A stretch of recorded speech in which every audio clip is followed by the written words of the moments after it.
குழம்பு மிளகாத்தூள் நான் எப்படி அரைப்பேன்னு பார்த்தீங்கன்னா, என்னென்ன மசாலா போடுவேன்னு பார்ப்போம். நான் வந்து கடுகு, சோம்பு, கடலைப்பருப்பு, வெந்தயம், பச்சரிசி, மிளகு, சீரகம், கசகசா இது எல்லாமே எடுத்து நல்லா வறுத்துக்கணும் தனித்தனியா. அப்புறம் வந்து சுக்கும், மஞ்சளும் இடித்து வச்சுருக்கேன். தனியாக மிளகாய் காய வச்சு வச்சுருக்கேன்.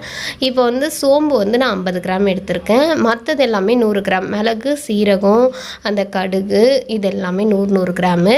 வெந்தயம் வந்து கொஞ்சம் எடுத்துக்கிட்டால் போதும். அதேமாதிரி கசகசா வந்து சின்ன பேக்கெட் 50 கிராம் எடுத்துக்கோங்க. ஸோ உங்களுக்கு தேவையானது ஒருத்தர் ஒரு வழக்கப்படி போடுவாங்க. நான் இப்படி தான் போடுவேன். ஸோ எல்லாத்தையும் ஒன் பை ஒன்னாக வானலில் வறுத்துட்டு அதை நல்லா ஆற விட்டு அதுக்கப்புறம் ஒரு 2 நாள் மிளகா தனியாக காய வச்சோம் இல்லையா, அது நல்லா காஞ்சி மொடன்னு இருக்கணும். இந்த சம்மர் டைமே நம்ம மிளகாத்தூள்லாம் அரைச்சி வச்சுக்கணும். ஏன்னா மழை காலத்தில் வந்து அரைக்க முடியாது. இப்போ ஏப்ரல் மாதன்றதுனால ஒரு 6 மாதத்துக்கு எனக்கு இந்த மிளகாத்தூள் வரும். ஸோ ஜனவரியில் திரும்ப தேவைப்பட்டால் நம்ம அரைச்சிக்கலாம். இதுவே நல்லா வந்து வெயிலில் வந்து நல்லா காய வச்சிட்டோம்னா ரொம்ப நாளைக்கு கெட்டு போகாமல் இருக்கும். அது இல்லாமல் நம்ம வானலில் எல்லாத்தையும் தனித்தனியாக ஒன் பை ஒன்னாக வறுத்து கொட்டி ஆற வச்சு அதுக்கப்புறம் மிஷினில் கொடுத்து அரைக்க போகிறோம். இதில் ஒருத்தர் வந்து நிறைய பொருள் எங்கள் மாமியார்லாம் போடுவாங்க. நான் வந்து கொஞ்சம் லிமிட்டடாக தான் போட்டு அரைப்பேன். 1 கிலோ மிளகா, 1.5 கிலோ தனியா, அது கூட கொஞ்சம் பொருள்லாம் 100 கிராம் நம்ம சேர்த்துருக்கோம் இல்லையா. ஸோ இதெல்லாம் சேர்த்தாலே கிட்டத்தட்ட 3.5 கிலோ கிட்ட வரும். ஆனால் நம்ம மிஷினில் போயிட்டு எடை போடும்போது 3.5 கிலோ இருந்தது. அரைச்சதுக்கப்புறம் பார்த்தீங்கன்னா 3.150 தான் இருந்தது. அரைச்சதுக்கப்புறம் நாங்கள் போகும்போது ரொம்ப காலியாக இருந்தது. இன்றைக்கி வர சண்டேவா, ஸோ பரவாயில்ல கொஞ்சம் காலியாக இருக்கும் போதே போயிட்டோன்னு நினச்சேன்.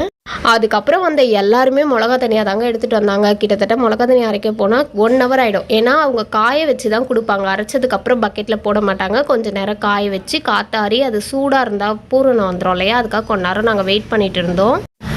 அதுக்கே 1/2 ஹவர் ஆகிடுச்சு. அதுக்கப்புறமா அவங்க அரைச்சதை எடை போட்டப்போ 3.150 இருந்ததா, அதுக்கு வந்து கிலோவுக்கு 40 ரூபான்னு நினைக்கிறேன். ஸோ 3 கிலோவுக்கு மேலே இருந்ததுனால 130 ரூபா வாங்கினாரு. அதுக்கப்புறம் அதை எடுத்துகிட்டு வந்து வீட்லேயே நம்ம கொஞ்சம் நேரம் ஓப்பன் பண்ணி தான் வைக்கணும்.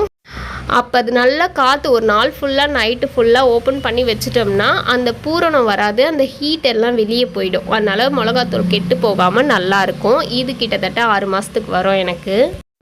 நான் ரொம்ப காரமாலாம் அரைக்க மாட்டேன், திட்டமாக இருக்கும். என்னுடைய தூள் வந்து பார்த்தாலுமே கலரே திட்டமாக இருக்கும். அதனால் குழந்தைங்கலாம் கொடுக்கறதுனால கொஞ்சம் காரம் லிமிட்டடாக போட்டு தான் நான் அரைப்பேன். இதுவே வந்து நம்ம ஸ்டோர் பண்ணி வைக்கிறத பொறுத்து தேவையான டப்பாவில் கொட்டி நம்ம ஸ்டோர் பண்ணி வீட்டுக்கு வந்து கொஞ்சம் நேரம் ஆற வச்சுட்டேன். இந்த விழா கண்டிப்பாக உங்களுக்கு பிடிச்சிருந்தா லைக் பண்ணிக்கோங்க. மறக்காமல் சப்ஸ்கிரைப் பண்ணி சப்போர்ட் பண்ணுங்கள். பாய்.